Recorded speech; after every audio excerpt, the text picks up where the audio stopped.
So how long have you been going? We've been in this space now for a good 7-8 years, and internet safety couldn't be any more of a priority than it is now, especially with the pandemic and the lockdown. It's giving everybody a huge concern, because we're all concerned what our children are doing online, but we don't really know what to do to help keep them safe, and there's not enough of it. More of us are doing nothing, but we should be doing something. Okay, so you focus primarily on keeping young people safe online and their families. Yes, we focus on supporting the parents, practitioners and teachers in how to keep children safe online. We want to equip adults with the confidence and knowledge so that they can keep their own children safe online. We're not around with the pupils, we're supporting the parents. Excellent. So can you go ahead with your presentation? Can you see the screen at the moment? We can, yes. Okay, so like we said at the beginning, it's raising the awareness to the main dangers, and anywhere where we can get an audience of parents and practitioners, we deliver a 60-minute live session. And at the moment, everything's been delivered through webinar, but we've got, so in schools, community groups, faith groups, parents in the workplace, they can log on through their laptops, through their mobile phones, and especially teachers and frontline practitioners. And to support everything that we deliver, we have a book. It's called Safety Net. The book goes out ahead of the session to all the participants, because the book is the vital toolkit. It's okay equipping parents with the knowledge and all the confidence to speak about it, but we need to make sure that they practice it in the home. And the book that we've got is fun, it's colourful, it's got puzzles, but it contains a lot of tricky, sensitive subjects that it's important parents have with their children. So the book is proven to start the engagement, and you'll see through the presentation some of the topics that we cover. But the session that we deliver is live, it's 60 minutes, and it's hard hitting to the truth. For us to help keep our children safe, we as parents need to know what we're keeping them safe from. It's no good just saying, don't do this, don't do this, don't do this. Children don't listen to that. And we need to be aware of what is the dangers, what are the methods people are using to talk to our children, and what are they trying to talk to our children about? Because for a lot of us parents, we pretend our children aren't doing it, or we like to think our children are not capable of engaging with other people, and they know more than they should do to talk to other people, but children are children. So what is happening before the lockdown, 90% of what children did online, they did outside school.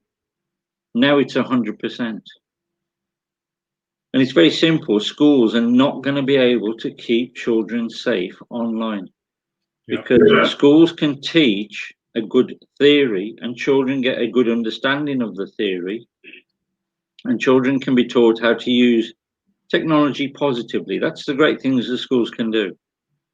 And inside school, everything is checked, policed, controlled. There's very, very few issues.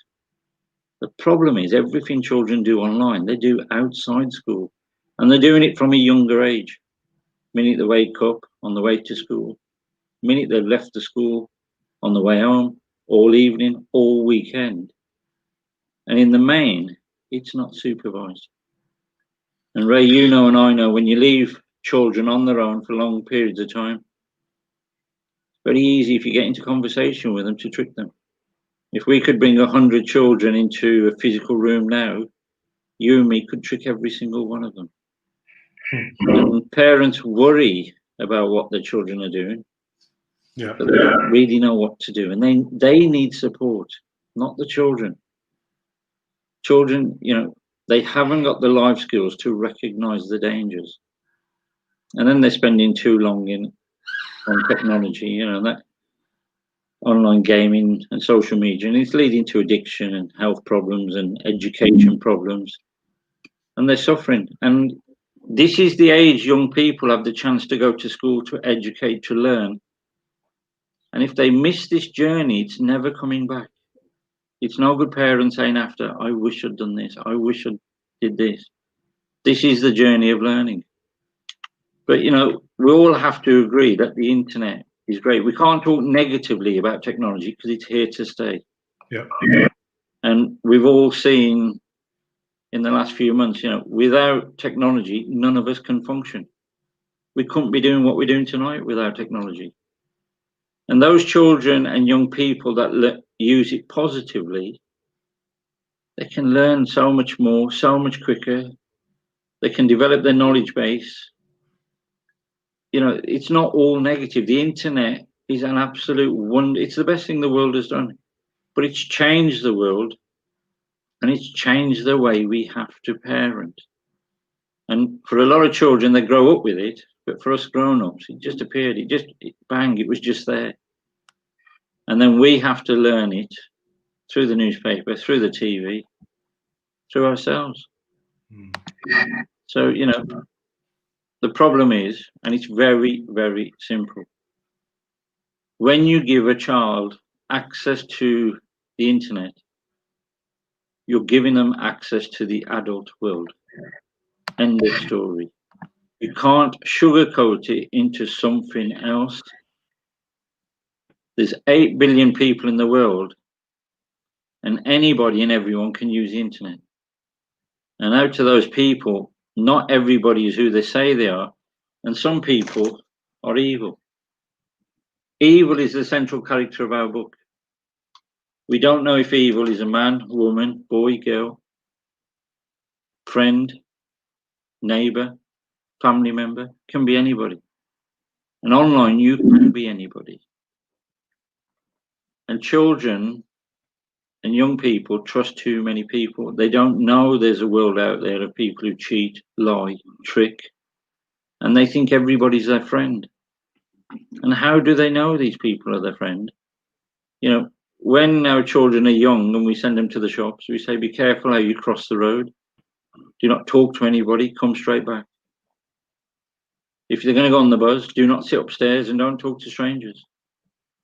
When we take them swimming, we don't just throw them into the swimming baths, we teach them how to swim. But for most of us, when it comes to technology, what do we do to prepare our children? Here's your latest phone, here's your Xbox, go and enjoy yourself.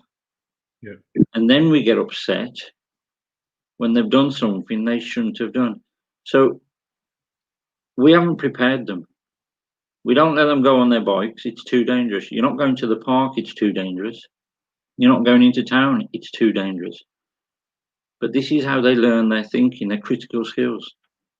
And we feel safer because they're at home, they're sitting next to us, but they're talking to anybody and everybody. And if we do not talk to our children, somebody else will.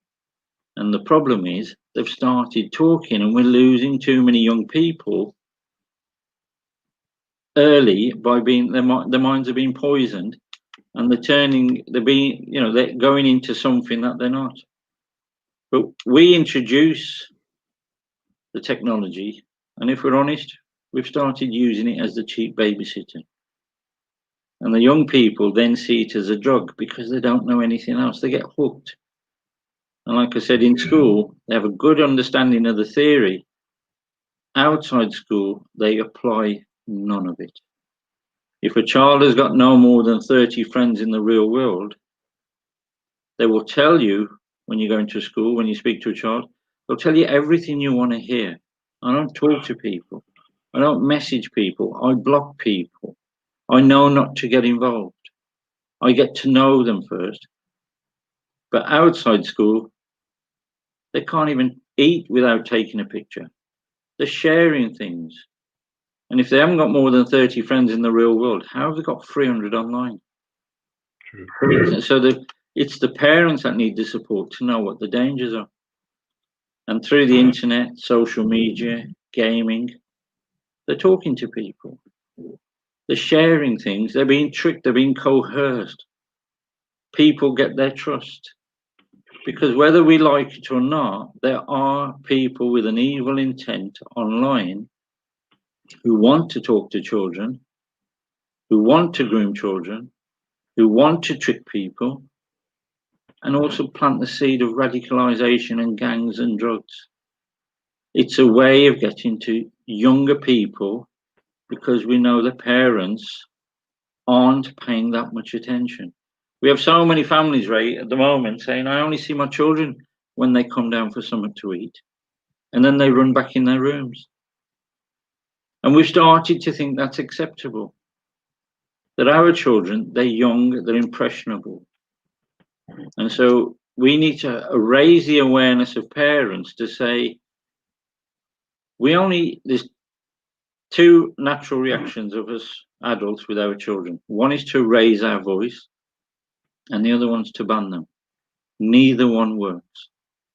Because as soon as a child gets to secondary school, they will spend the rest of their life online because everything is online. And if we haven't got the art of conversation by then, it's going to be so difficult to know what they're involved in. And as soon as young people know that they're not going to be in trouble, they're not going to be banned. Don't forget, they love their gadgets more than they love mum and dad. So as soon as they know that they're not going to be in trouble, they will open up about what they're doing online. Because a lot of what they're doing online, they're seen by accident. And like we know, they're only a couple of clicks away. Nobody's controlling anything. And even if you've got all your settings in place, we live in a commercial world. Everybody knows how to get around things. And if you can get to children young enough, you can poison their brains. And we've now got used to doing webinars, live streaming. You've got your channel today. Kids have been doing it for years. Apps, YouTubing, gaming. And they get caught up in the occasion. And they let themselves strip and they get dared into doing things, boys with pranks, girls with makeup and clothes. But they leave on their webcams, thinking nobody's watching, nobody's going to take a picture. They're young, they don't know.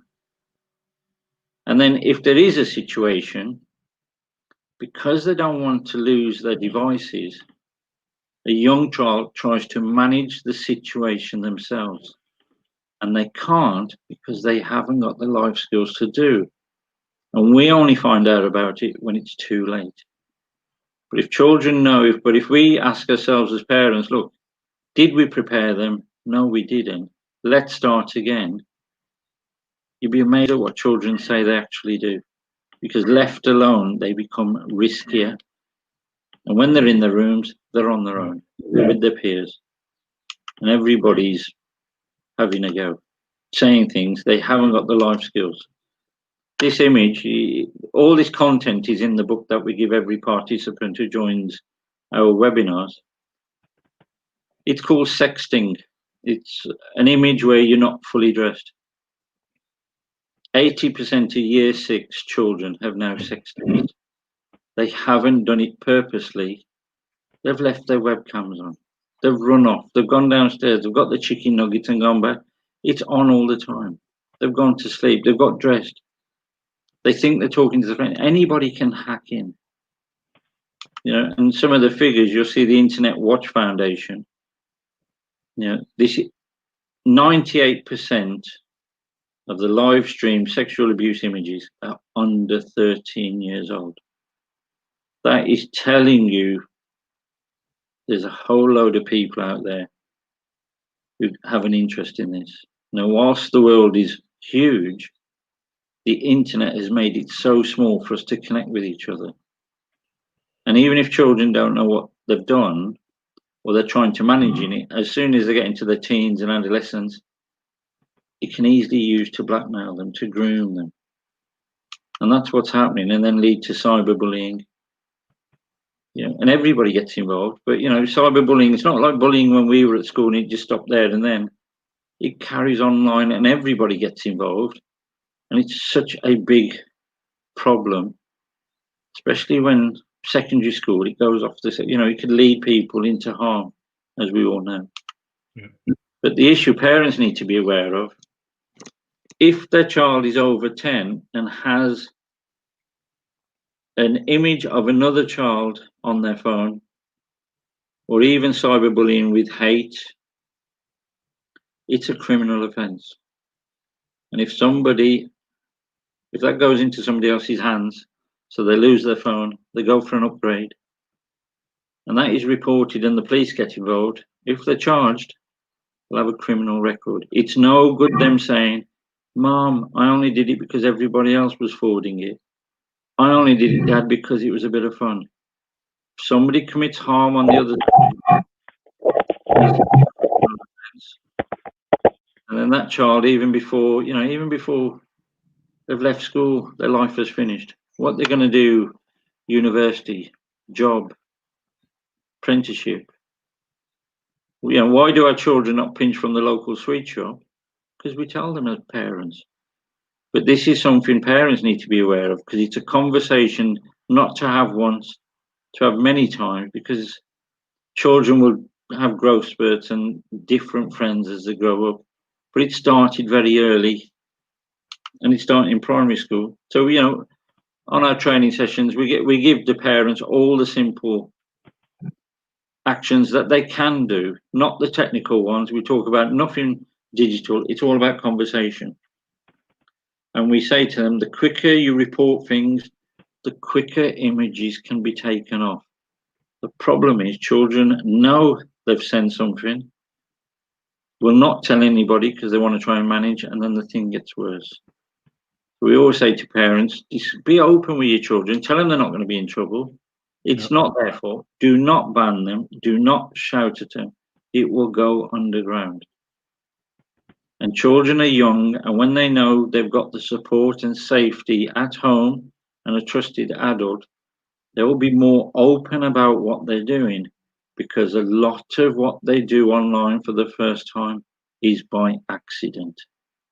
They've only got to click a few things, and it takes them into an area they know nothing about.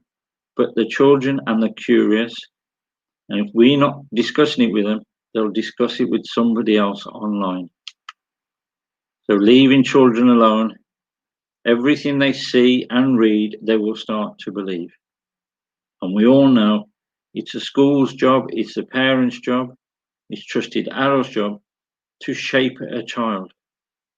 But for the very first time in life, technology is doing it. Parents are saying, we don't see our children, they're in their rooms, they're stuck to their phones. But that's our responsibility. It's our job to go to them. They're not coming to us.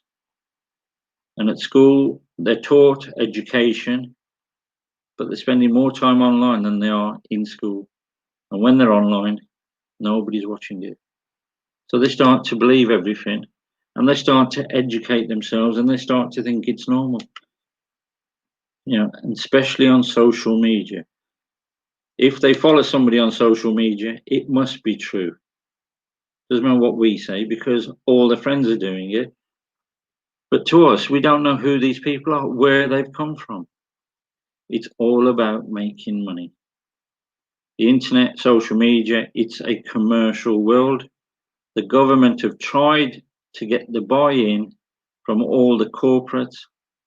But first, it's about making money. That's what they'll all say. So, online, if you ask any child today, young person, what do you want to do when you grow up? They want to be a YouTuber. They want a Ferrari at the age of 14 and a penthouse apartment overlooking some river at 16, because it's been glorified by a few online. And an influencer is just a person who wants to build a fan base.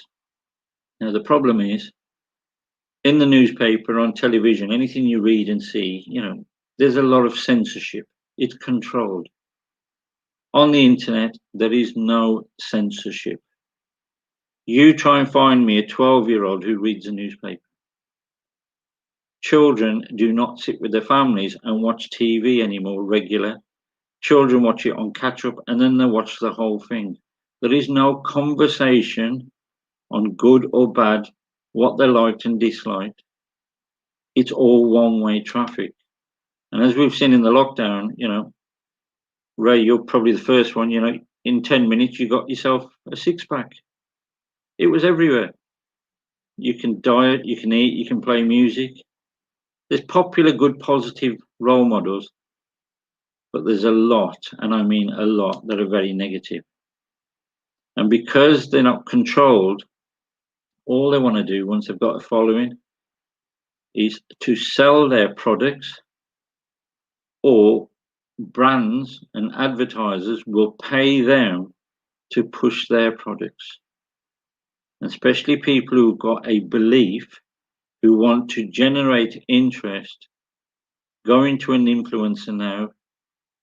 It's unlike going on the television and putting something, you can say whatever you want as an influencer, and they only get banned after people complain. But that's many, many years down the line. It's hidden. And children will buy things. You've seen now that, Amazon knock on the door, you get a cardboard box. We're all doing online shopping. The danger is, what are the kids buying? They're stuck in their rooms. They've all got PayPal accounts. They're all connected to mum and dad's. They're buying things. It arrives in a cardboard box. And as parents, ask ourselves, do you actually open the box, or do your children just pick it up and say it's for me and run back upstairs? You can buy anything online, and there's a lot of things online you can buy that will never be sold in a physical shop because they'll be offensive. There's drugs, there's weapons, there's sexual material, there's hate. But kids find it as, if nobody's talking to them, they've even started shopping for themselves at a young age. And we've still, we're responsible, we're the parents, it's in the house. We can't run to somebody else with, unless we get our own house in order. And the skill is to talk to the children, because some of the influencers are there to brainwash, scaremonger, fake news, create hate. And it's no different to leaving a person in your child's bedroom, a stranger, who can talk to them about whatever they want. And then the child says, I've got to go downstairs, Mom's calling me for tea. I've got to go downstairs, such and such has come to the house. And then they're back into their bedrooms. And if you take them on a private chat, like I said at the beginning, Ray, give us 100 10-year-olds, you and me would trick every single one of them. And then we say, why did you do that? It was wrong. But nobody's preparing them, and they haven't got the skills at such a young age to critically think. So as parents, the world is no dangerous than it's ever been. Human nature hasn't changed. It's the same online as it is offline. It's just on the online world, we haven't prepared the children, and we've let them go free from such a young age.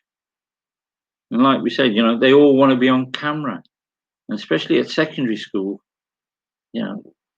it's the comments, it's what they share. They're happy to share, so we show in our sessions real hard-hitting videos of what children have openly shared, what parents think their child isn't capable of. When parents say, not my child, and then they see it is their child, and in the main, everything we show is being broadcasted from the child's bedroom. And it's not just sexual nature dancing, it's offensive language, it's offensive comments. It's also recruiting people into a certain belief. And there's millions of these conversations happening. And it's very easy to get drawn into them, especially when you're young, because nobody's challenging them. Why was it interesting? What did you like about it? We got Black Lives Matter, we got the shooting, we got New Zealand terror attack. Are we talking to our children about these? Because they they're hearing it in the news. They don't watch the news like we do. They see it on social media. And if we do not discuss it, they will find somebody to discuss or follow online who will then give them the story that's biased for their opinion. And it's us. So same again, when we show the videos, we give all the warnings, and especially when people are working from home or at home, we say, if you have got children, put in your earphones, make sure they can't see your phone, because what you're going to see is hard hitting. But it has to be, because for us to keep our children safe, we need to know what we're keeping them safe from. And we have to stop pretending it doesn't happen, or it won't happen to my children. And we show the videos, but the problem is it leaves a footprint. And whilst the kids are small and they think it's funny, or as they grow up, they'll regret it. All employers now, they use social media to check people out. Universities, the in-laws, the world is changing. And if you've shared it, it's out there. The typical, how many children at primary school have got social media? The age on a general social media is 13 years old. But by year 5 and 6, 60% have got it. And parents will say, well, I gave in because the older brothers got it, cousins got it. But the issue is they've got an age restriction for a reason. Now, the government's answer is, we're going to move it to 16. It doesn't work at 13. And if you're underage and you try and open an account, it will say you're underage. So you log back in and you lie about your age and you're in. Because these organizations, it's all about selling, commercial, collecting your data and selling. They're not doing it for the goodness of their heart. And why should a company in China worry about what's happening in England? Why should somebody who broadcasts from Malaysia worry about what's happening in Birmingham? And the problem is, a lot of parents are now aware that children have got it, but it doesn't mean it's acceptable. And I'll show you a typical example. We had a responsible mother. She said, I'm going to give in. My daughter's 9. All her friends have got it. They love to dance. So 4 years ago, they set her up with a TikTok account, which it was called Musically then. Now, Musically, a few years on, got shut down because it was 85% paedophilia. And on the following week, it opened as TikTok. It's the same site. It's the same idea. It's all about sharing your skills, allegedly. Now, she was 9. They lied and opened her account and said she was 14. And the mother thought, being responsible, I will make sure I see what she posts and anything that comes in. The problem then is, when you've started that, the daughter knows that you've only got to lie to get into these age-restricted apps. And even though she's 9, the computer thinks she's 14. So 14-year-olds are contacting her, especially boys who are just doing pranks, saying silly comments. But they're talking to a minor. And then 4 years on, now her daughter's got to 13. She came to us and she said, none of my safety settings are working. Can you help me out? And we had to explain to her that your daughter might be 13, but the computer thinks she's gone from 14 to 18. She's an adult. That's why your daughter is inundated by adult conversation, adverts, approaches. Nothing's going to work. So she's tried to take the account off her daughter, who will not let her do it, because her daughter now is seeing this, that all my friends are on this, and I'm not going to let go. So, same again, on the session, we have to say to parents, look, your child will be exposed, not might, they will be. Because when your child watches something live, no technology is going to block what's happening next. The terror attack in New Zealand, he put his GoPro onto his rifle and he filmed it live. Nobody knew that was going to happen. If children are watching live streaming, anything happens. The language, the nature of what they're talking about. So we say to parents, look, at the worst, if you know your child is following an influencer, you follow them. At least that way you will be able to see what they are receiving. And then that way you'll be able to engage in a conversation and advise them for the goods and the bad. But don't just let it go one way traffic into their brains, because then they're going to start believing it. Create a space with your child that it's open, you can talk, you're not going to be in trouble. You're preparing them for the big wide world. Because as they grow up, they will take this on board earlier, but do not ban them and do not shout at them, otherwise it will be hidden. And it won't be long before a second device comes into the house, because it's so easy to get a different SIM card. Children understand technology more than any of us, and they will run around. I got two 15-year-old boys. If they put their phone on the table and I look at it, I wouldn't even know where to start. They don't use the same communication methods as we do. So, but we have to trust our children to be responsible. But we have to say they're connected to the adult world. It's the internet. It isn't the technology that's the problem, it's the user. And there's prisons that exist all over the world because human beings are always causing trouble in some shape or form. And online, you can do it hidden. So we trust our children, and a lot of what they will see for the first time is by accident. And you need to start openly talking and just sharing, so at least they can say, Mum, I saw this. Dad, somebody made this comment.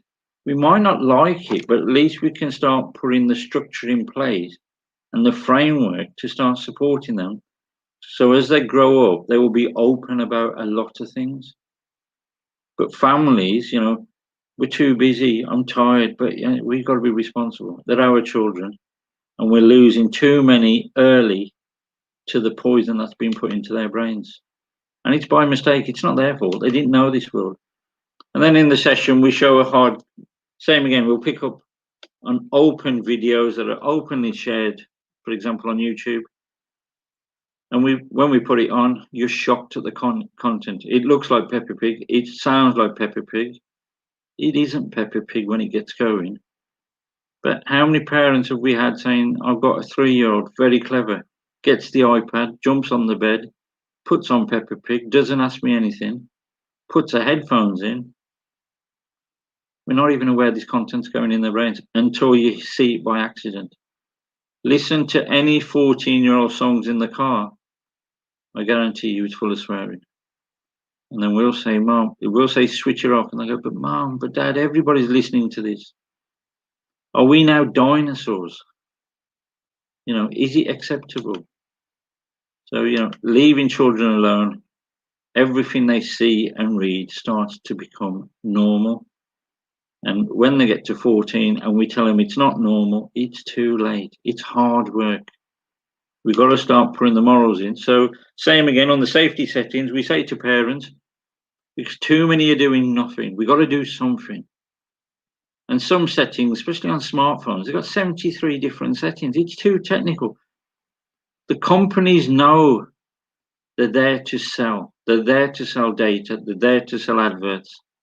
So they want to make it as easy as possible for people to connect. They will say the right things, age restrictions and safety settings. They're not 100% effective.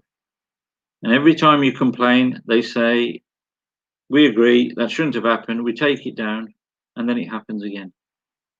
So something all parents can do, for example, parents pay the bills. We bring the internet into the house.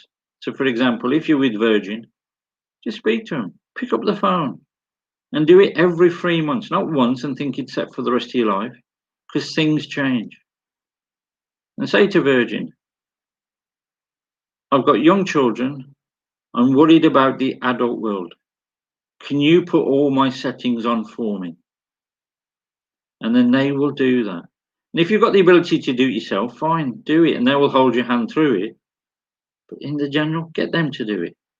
And they know they have a duty to do it. And if you're scared to take gadgets out your child's bedroom, we 9-year-olds, people are scared to take a phone off them. 12-year-old boy can't take the Xbox. It's going to cause trouble. These are our children. So if you've got to lie to them because you're doing it for the right reasons and you're building up their critical thinking and their streetwise. You've got to prepare them for the world. So say to the internet provider, at 8 o'clock, 8:30, can you switch the internet off in my house? Tell the children, because you're underage, the government said I've got to do it. If you've got to lie, you're lying for the right reasons. And if you need it for work, you need it for yourself, or you've got an older child who needs it for schoolwork, they'll give you a password and you can log back in. Because if you just leave children with technology, you're kidding yourselves. Children have got a skill of reawakening when you're asleep. And we've done so much work. We're currently working with Aston University on the impact studies on the work we want. Children are talking to each other till the early hours of the morning, through any means, through any channels. And mum and dad are asleep, thinking, my kids are good, they'll go to bed. They're hooked on technology, and it's no good them turning up to school and the school grades dropping because they were too tired. We've got parents, who openly admit they went to the game shop at 12 o'clock at night to queue up for the latest game with their child on a school night. We've got to get some form of normality back into the world. Same again with mobile phones, especially Christmas time. If you're going to give technology is good, but always ask yourself, is my child ready for the big wide world? And the answer is going to be no. So put on some restrictions. Say to the mobile phone company, can you do it before you send me the phone? I'm worried about the adult world. I'm worried about social media. I'm worried about the camera. And they know what to do. And you should have that phone call with them every 3 months. Don't get elder children to set it because they'll also deactivate it. And currently, you can go to any O2 shop if you find one open. Doesn't matter which provider you're with, take your phones and they will do it for you. They know there's an issue. They know parents need support. And gaming, children are hooked on gaming. It's designed by the best brains. Now, gaming is good and gaming develops skills, but it becomes addictive. And for us adults, it's a foreign world. We don't get it. We don't game. And on average, when we've gone into primary schools and we've asked parents to put their hands up, do you know of children who game? Generally, 95 to 100% of the parents put their hands up to say, we know children who game. And then we say, keep your hands up if you game. Nearly all the hands go down. So for the very first time, there is a space where we know all the children are, and we know where there's very few adults. Now, games come with age restrictions, 3, 7, 12, 16, 18, because that's the nature of the content of the game. And when you play online, you can rip up the age ratings. They're not worth the paper they are written on, because if my intent was to be evil and I wanted to be a paedophile, I'd be playing 3, 7, and 12, because I know where the children are and I know where the parents aren't. And you can get involved in these games. You can change your voices, and we show all these, how these methods happen. We actually show them. So you can change your voice to sound like another child. You can join these games, and then you can take them onto other private chats and other games. Because as soon as you get the interest of a child or a young person and introduce them to something new that you think they will like, they become hooked. And we still think they're playing the same games. We have so many parents saying, when I go into my child's room, they unplug the headphones, they stop talking. And it's very important that we get involved. You know, as adults, we're told not to click things. There's, you know, viruses, the scams. If we're told that and we're educated and we know what the world's like, children click everything. Nobody's telling children not to do it. And the commercial world knows, put it in front of a child. The groomers know, put it in front of a child. It makes children vulnerable. And, you know, what the gaming companies want to do is get parents to spend real money on imaginary prizes in an imaginary world. And then they say, FIFA have just taken £300 out of my account. It wasn't us. Well, it was. Just you didn't know your child was clicking away. And you also had a card registered against it. And I'm sure at the moment now, you can't even play your Xbox unless a card is registered. So the gaming world knows. And what they really want to do when you're clicking these links, they want to put your webcam on. And then that's when children are caught. They think they're gaming, they're being filmed. They're in their rooms, they're changing, they're talking to, they're having their tea. So we say, you know, and that's why that sexting image, that's why they get captured. That's why they get tricked. And it comes back to haunt them. People don't want to share these images, but somebody's got it. Even though it's gone out live, you can still record things. And GTA, you know, we go through, I think it's fair to say 90% of year 5 and 6 boys at primary school are playing this game. And as low as 95% at secondary school, if not touching 100%. It is car chasing. It is 18. Parents know it in the house. School teachers know the children are playing. School teachers will say, what can we do? We call the parents in, they don't turn up. Parents say, but his elder brother plays it. Or somebody else in the family's playing it. It's 18 for a reason. So we show clips of 10-year-olds playing the game where they're shooting each other, stabbing each other, going to brothels, having sex with prostitutes, in strip clubs, being gangsters. It's all in the game. And then parents go, I didn't know. And to be honest, they didn't know. And then they start taking the game out. These children aren't used to it. They're too young for it. And at secondary school, and if parents think, well, my child won't do that, well, they're not going to chase cars all day. They're going to go onto YouTube. They're going to talk to their friends. And as they go through the growing up process, different elements of the game mean different things at different times. And what we do is we show the content, and you don't know who you're talking to, and all the warnings are on there. But the problem is kids are playing it for many, many hours from a young age. And whilst at school and us, we're saying to our children, you need to be positive, you need to care about yourself, the planet, and everybody around you. Problem is they're being poisoned left, right, and centre. That does this become their normal behaviour? Is this the way they see themselves? Is this the way they see other people? You know, and so we show the clips, and at the end of it, is it really a game? But they play it for hours. That's just one. You've got other games. But it starts that way, and you know, it's 18 for a reason. So unfortunately, we have to show the sessions. Anybody who's viewing in today, go onto YouTube later on. Just put in any word you want with Grand Theft Auto. You will be shocked.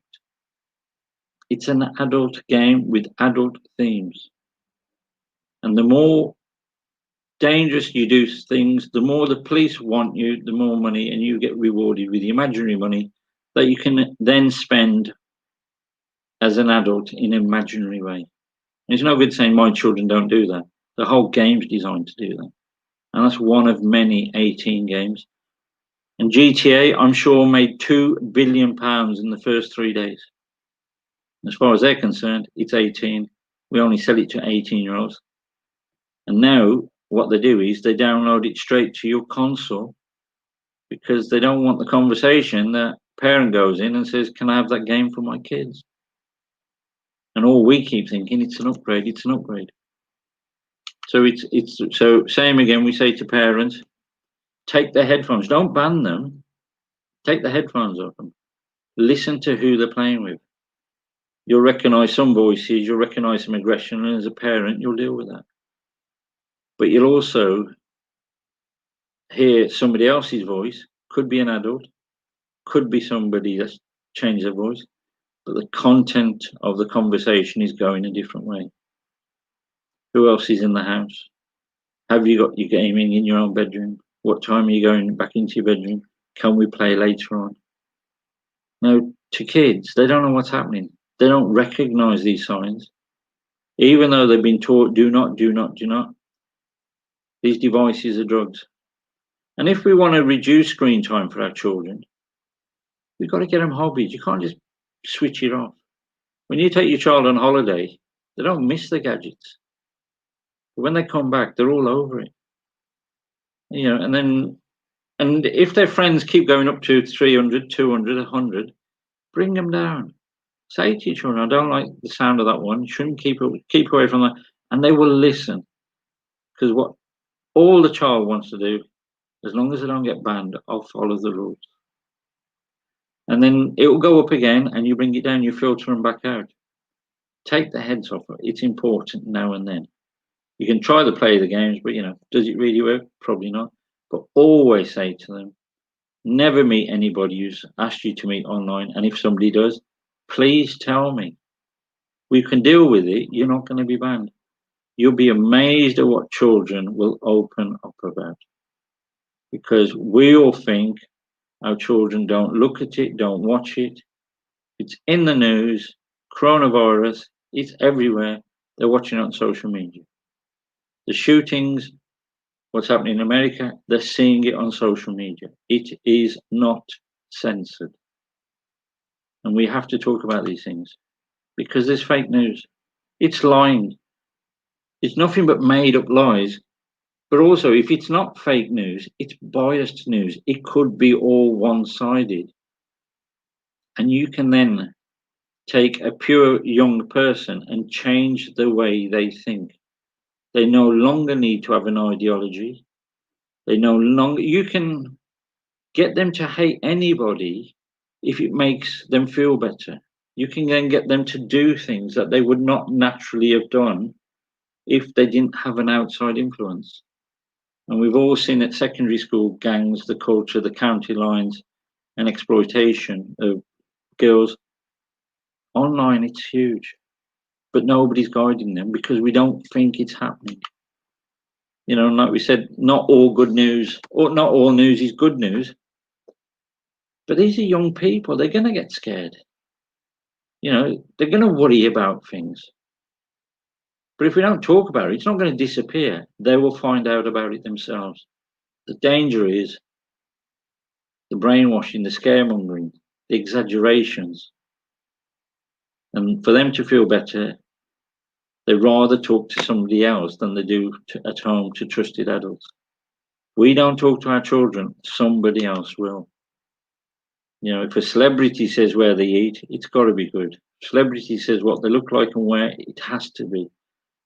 How many girls do we're inundated with parents and teenagers. Girls are buying things online, especially slimming, looks, makeup. You can sell anything. It's not, the Office of Fair Trading aren't going to do anything. You could be on the other side of the world. It's too late the time they've done it. And then the next person, no different to drugs. When you remove a drug dealer off the street, the one that takes its place is much more violent to protect their territory. And it's no difference into the selling. They'll find new ways to sell and new ways to communicate digitally. And if we are not talking to our children, we don't know this is happening. And that's why gangs, violence, hate, radicalization, child doesn't need to have a belief anymore. You can just keep reassuring them, convince them, poison, and then quickly they will do something. And we need to be mindful that these people are online. So in simple terms, what the internet, fake news and gaming it couldn't be any easier to groom children, because for the very first time in the world, we have a space where the adults have disappeared. Because our natural reaction is, it's technology, I don't get it, they get it more than me, they're stuck to it. But that doesn't mean, we've got to talk, we've got to, as families, we've got to speak, we need to discuss with them what they like, what they don't, and to share. And children, when they feel safe, they will share. We may not like what they see, but at least we can start putting in the safety net protections. And as you see around us, we have a community, violence, killings, hate, racism, county lines. Even the police are struggling with county lines because they know you can't infiltrate children. And gang members are now using children, free mobile phones, free trainers, free chicken and chips, using girls to recruit other boys.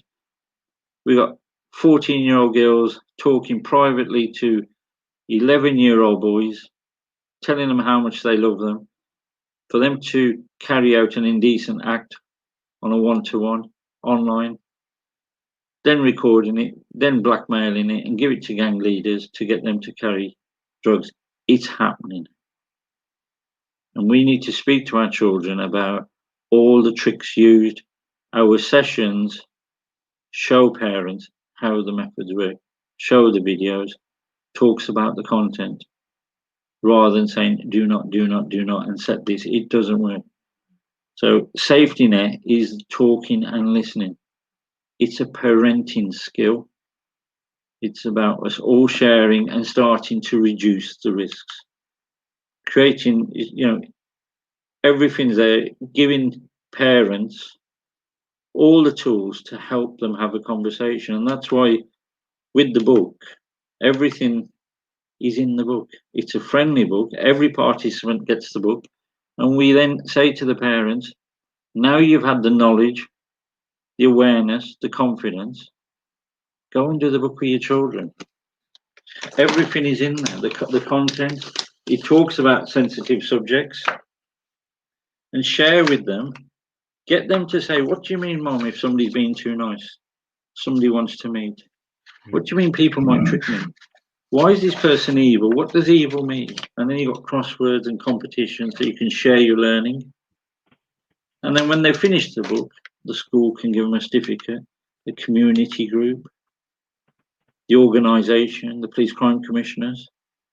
It's a way of knowing who's getting support, who isn't. And if English isn't their first language, then the child can do it with their parent, because it doesn't matter what language you speak, you all know an adult can sense danger and how to keep the child safe.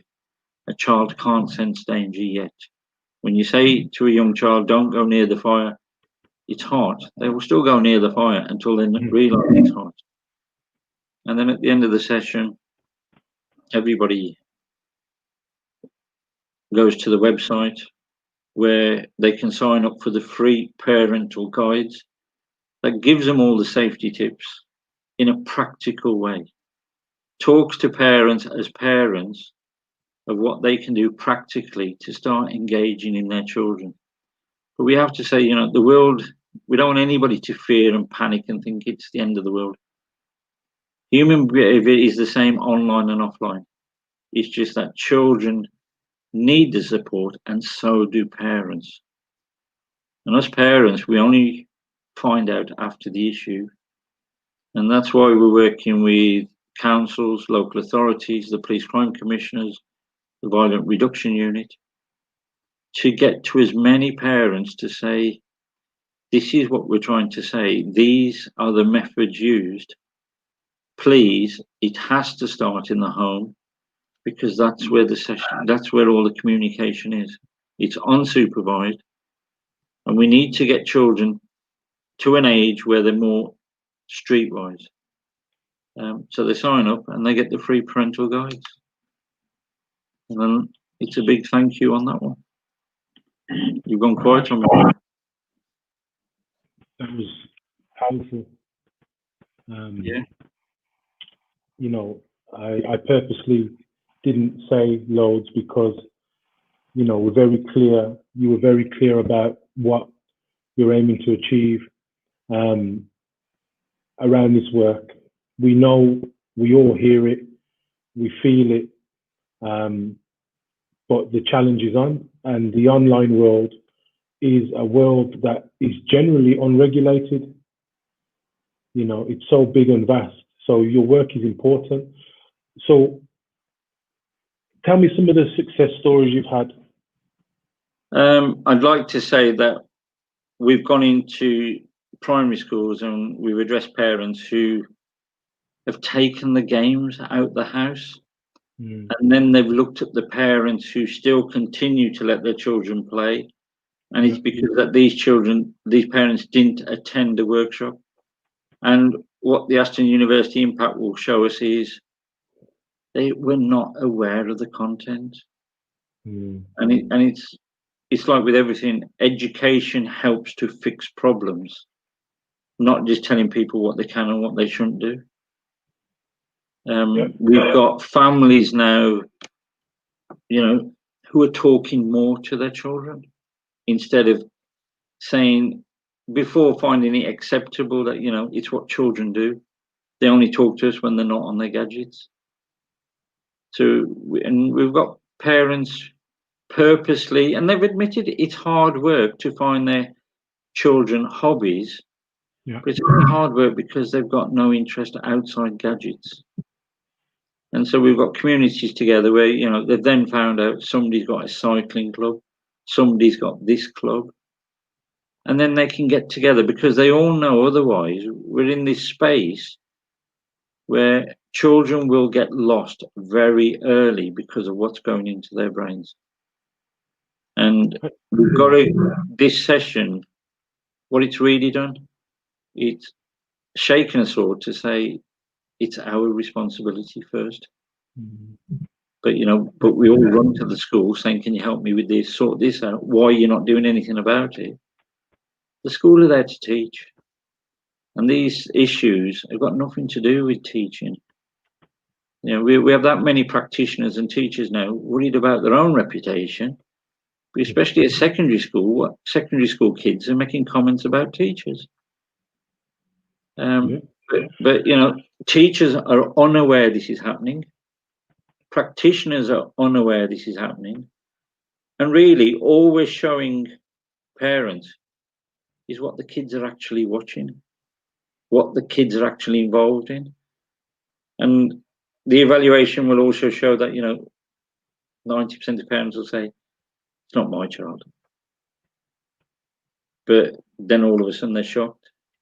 It's, you know, it's some of the videos we've got, you know, kids are just doing pranks, but they're dangerous pranks. Dangerous. I saw this, you know, I mentioned on one of the shows previously where, you know, there's pranks on TikTok now where, you know, a child will be in their room and they'll scream down the stairs, make me an effing sandwich. And, you know, you'll hear the parents running upstairs and they're waiting there with the camera on the phone to get them live. Because, you know, the parents is going to burst in and then they burst in and they say prank. But you and I know that's going to go horribly wrong in some households. And also, you know, we were alarmed the other day where on, I'm not going to say which social media channel because the children are on all of them, but it's shared across platforms, so it doesn't matter which one we blame.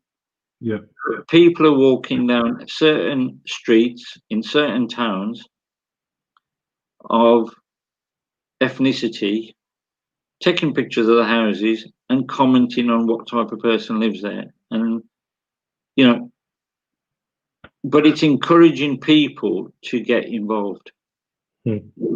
And certain young people that have got no hatred in them first find it amusing, engaging, funny, until they think it's normal to pick on a certain race, colour. And then, you know, at the end of it, you can, you know, we've all gone on the internet and we've all searched for something, especially when we want to buy something, and an advert followed you around. Children get followed around with these adverts, the algorithms, because they've clicked something by accident. And they're planted very, very carefully. the good BBC Good Food live show app has just been fined because it had an advert that they blamed on algorithms, but it was selling a T-shirt of the LGBT flag being burnt, and it was also selling badges that the person who did the murders in Christchurch had on him. And they said it was an algorithm. We shouldn't have had it on there. It did. Everybody's got the same excuse. But an innocent child, an innocent young person could see that and think that's a bit trendy. Yeah. I'll have it. They don't know what they're doing. So,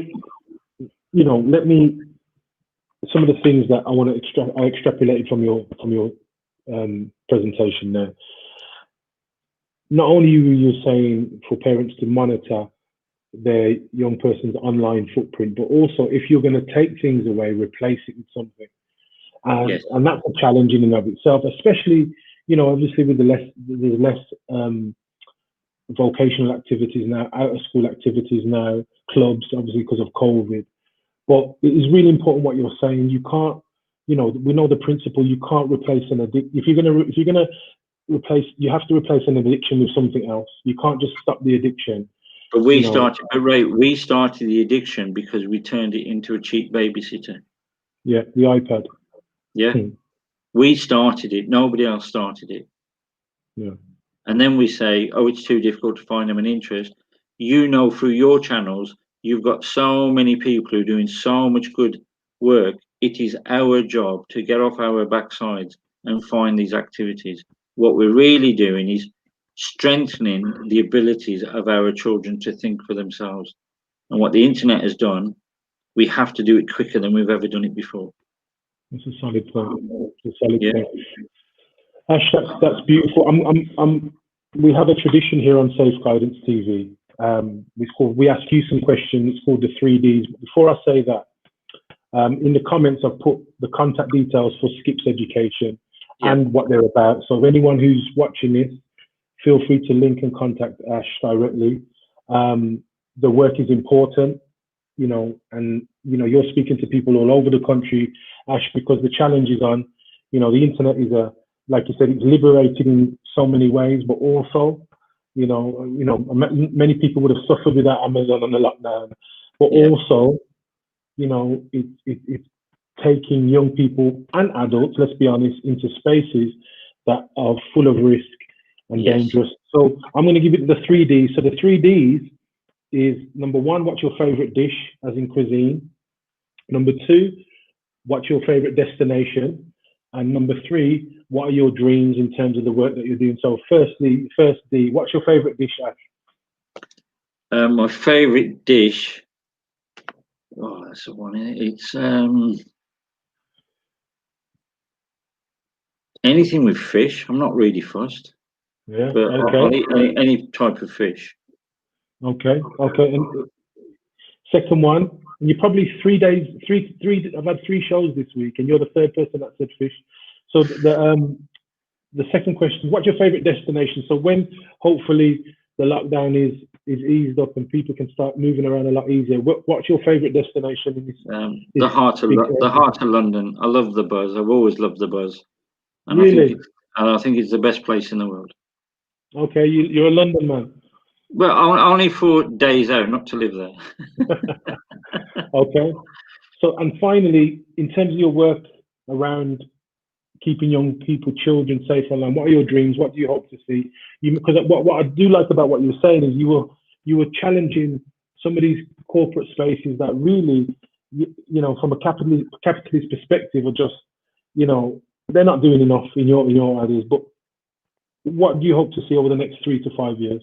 I'd like to get a marriage value between the commercial organizations to understand that what they have built has revolutionized the world. It's the best thing, but they need to support parents before we can support children. And what I'd like to do is create a culture where everybody starts taking responsibility for themselves and each other. Because if we don't care for each other, the world is going to collapse. and corporates can carry on making money because we're all going to spend and we're all going to carry on because we all want convenience. Yeah. But we're going to lose too many children too youngly to bad influences. And then that society is just going to finish. So it's all about keeping everybody safe.